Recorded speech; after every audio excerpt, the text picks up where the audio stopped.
Okay, hi John. Hi. We're here talking about Skyr. Skyr. Exactly, and it's like the first question that always comes up is, what is the difference between Skyr and yogurt? Aren't they the same thing, right? I would think so. Yes, that's what we get a lot. But the thing, the way that we normally explain this is much like in the cheese world, brie cheese, cheddar cheese. They both started with cream and milk, but how did one turn into one and the other turned into the other? It's the same way in this category as well. Right. So in America, we basically just call everything yogurt. If you can spoon it, if it's in that section, it's just called yogurt. But the reality is, there are many, many different products around the world that are, like for instance, there's something called quark.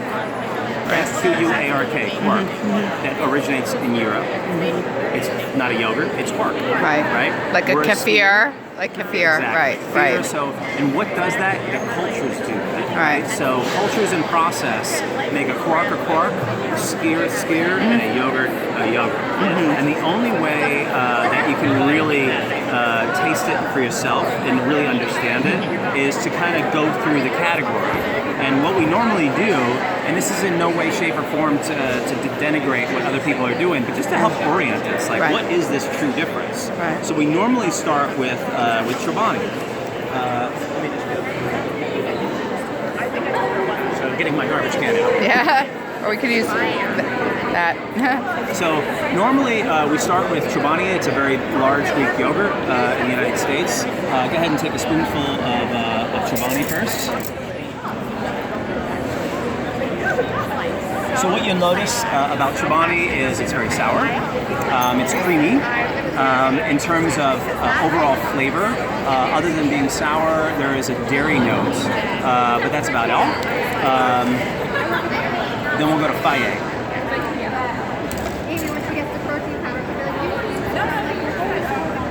With Faye, it's also a Greek yogurt, and here is where it's a pretty dramatic difference. The cultures are a little bit different. The process is a bit different. So with Faye, it's much more dry, much more dense, but much more mild, right? So when you tried the Chobani, I'm assuming you got the sourness, right? Yes. With the Faye, it's not quite as sour, right? But it's much more dense. Right. These are both Greek yogurts, right? And this just kind of shows you how cultures and process. And people just think it's just the brand, but there's definitely a distinct flavor difference, as just noted side by side here. And that's why we put them out together, so people can really start to understand that. And then we'll take a turn into Skyr land. We're gonna steer into Skyr land. Exactly. The Skyr wars. With Skyr, now this is Siggy. Now Siggy is Icelandic. Yes. What you'll notice about his product is it's dense and dry, much more like a Faye. But in terms of his sourness, he's more like a Chobani. But also underneath the flavor, there is more of a cheesiness.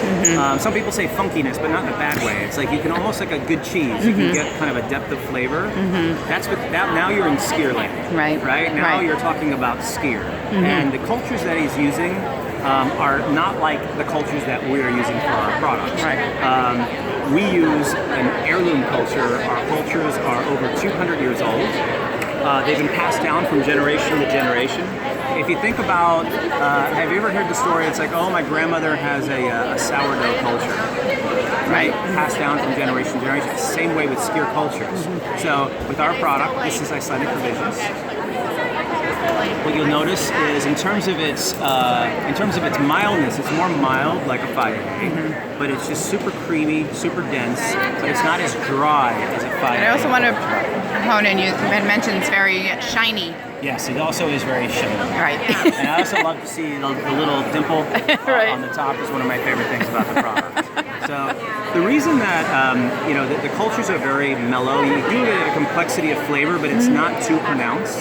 Right. So it just makes it for a balanced, mild kind of flavor, which is important when we start talking about the fruited flavors, because then we don't have to add as much sugar to be able to balance the product. So could you talk about that? I know you mentioned it earlier that sometimes the sugars are added or the fruit flavors added to offset the the sourness because of what, the taste preference or the palate that we're used to here? Well, I guess everybody wants a balanced product. I guess, right? All of us. We're right next to Skyr, right? They spend a lot of time back in the kitchen, like figuring out what flavor components go really well together. Right. When you have something that's very acidic or very sour, your palate naturally wants something sweeter to kind of balance that flavor. Right. And when you're in the world of Greek yogurt, 15, 16, sometimes 18 grams of sugar to balance out that sourness.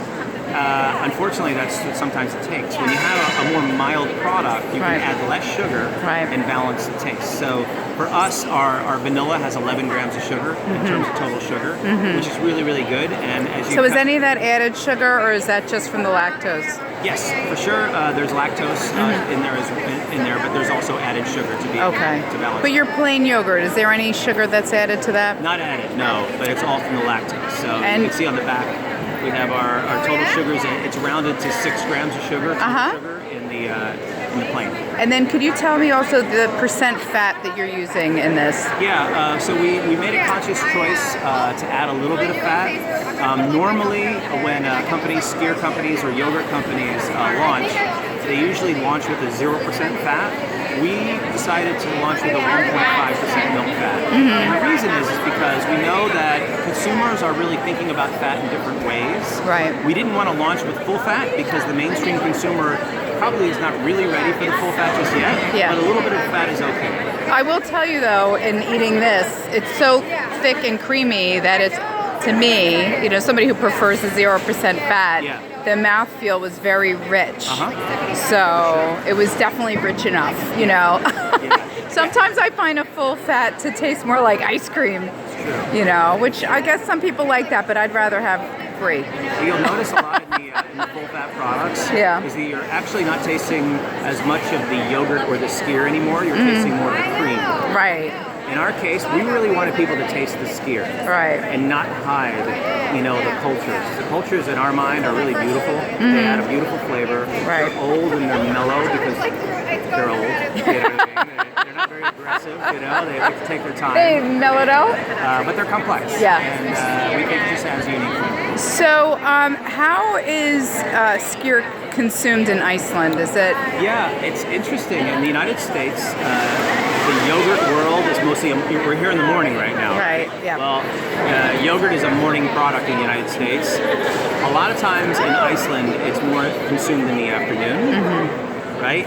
It's consumed at different parts of the day and in many preparations. So it's a very broad food there versus here in the United States, very much a morning type of food. Is it considered a condiment? Is it part of a meal? No, it's something that everybody grows up in. Yeah. You can think about Skyr in Iceland much like champagne in France. They're inextricably linked. When you go to Iceland, recently there was a problem with the Prime Minister, and the people of Iceland were showing their displeasure for them. What did the people do? They took Skyr and they threw it at the Parliament building. Oh gosh. That is how ingrained Skyr is to the culture of Iceland. It's truly an Icelandic product. All right, great. Thank you. Very good.